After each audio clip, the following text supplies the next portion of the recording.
जय श्री राम। प्यारे मित्रों, मेरे जीवन में एक वक्त था, मैंने बिना अहंकार के सबसे मांगा।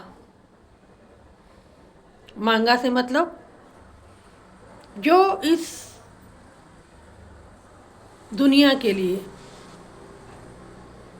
हितकर था, जैसे एक ध्यान सेंटर, जैसे एक अच्छा ग्रुप जो संसार की बात नहीं सिर्फ ध्यान की बात करे, जैसे मिलजुल कर सब एक साथ एक सेंटर का निर्माण करें जहाँ पर हम सभी वीकली मेडिटेशन कर सकें, ओशो के उत्सव मना सकें और नए मित्रों को राह दिखा सकें। ये सपना मेरा बचपन से ही रहा है, जब से मैं ध्यान में आई हूँ। तो मैंने अपने इर्द गिर्द सबसे ये कहा कि चलो मिलके कुछ नया निर्माण करते हैं जिसमें सबका भला हो, सबका हित हो। लेकिन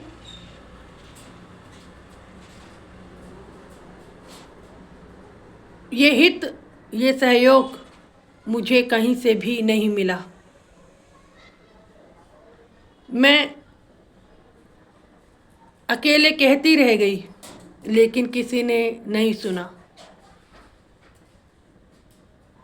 किसी ने सोचा मुझे अपना नेम फेम कमाना है, मैं इसीलिए सेंटर का निर्माण कर रही हूँ।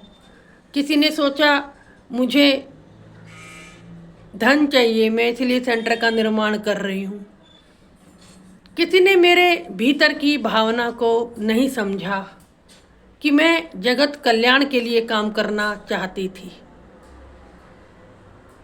अंत में परमात्मा ने मुझे बहुत सारे सत्यों से परिचित कराया।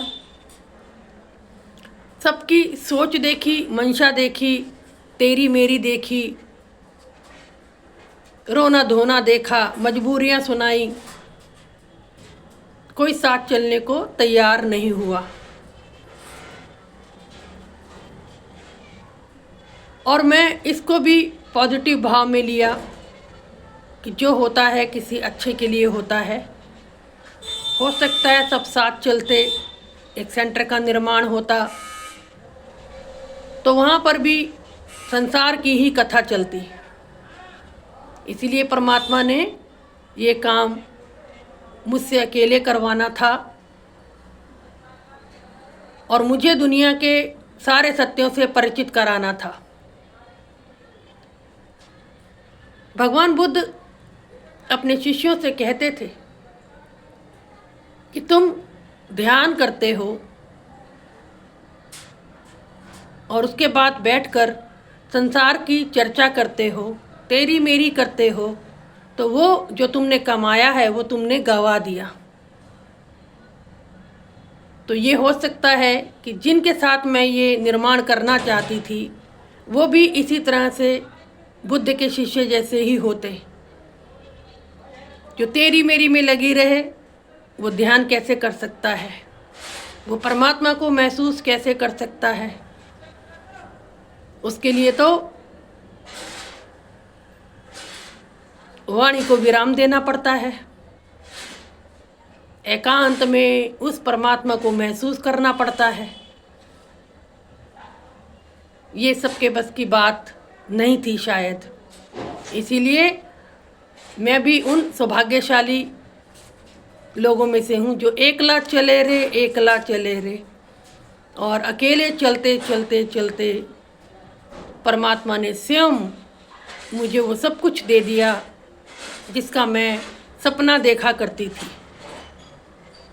तो आप सबसे यही कहना चाहती हूँ, हम सभी जो दूसरों को रोते रहते हैं, अपने संबंधों को, अपने रिश्तों को, प्रेम को, धोखे को, मैं कहती हूँ चैलेंज जब भी आपको धोखा मिले एक चैलेंज लीजिए, जब भी कोई आपको छोड़ के जाए एक चैलेंज लीजिए, और जब कोई आपका साथ ना दे तब भी चैलेंज लीजिए, क्योंकि चैलेंज लेने वाला इंसान, ध्यान करने वाला इंसान निश्चित परमात्मा के करीब हो जाता है।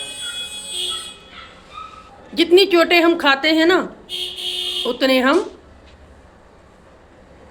हम प्रज्ञावान होते हैं।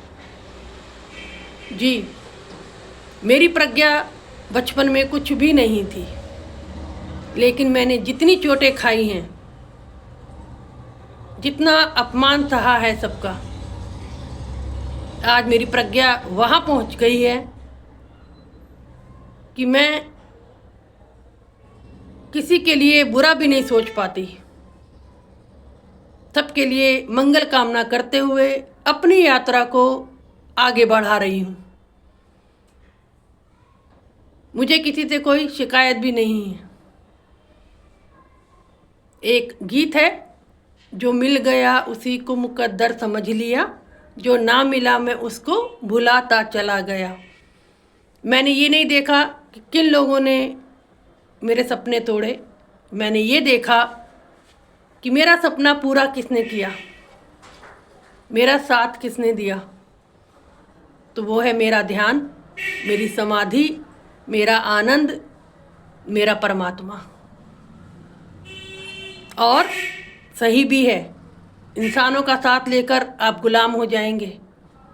परमात्मा का प्यार आपके साथ होगा तो आप स्वतंत्र भी रहेंगे और भरोसा भी बढ़ेगा। तो आई एम सो लकी कि मुझे इंसानों का सहयोग नहीं मिला, लेकिन परमात्मा का प्रेम भरपूरता से मिल रहा है और नए मित्रों का सहयोग भरपूरता से मिल रहा है। तो जो लोग मुझे सहयोग दे रहे हैं, जो मित्र मेरे साथ हैं, उनका मैं दिल से, तहे दिल से धन्यवाद करती हूँ और अपने परमात्मा को शुक्राना करती हूँ। जय शुक्राना, मेरे प्रणाम।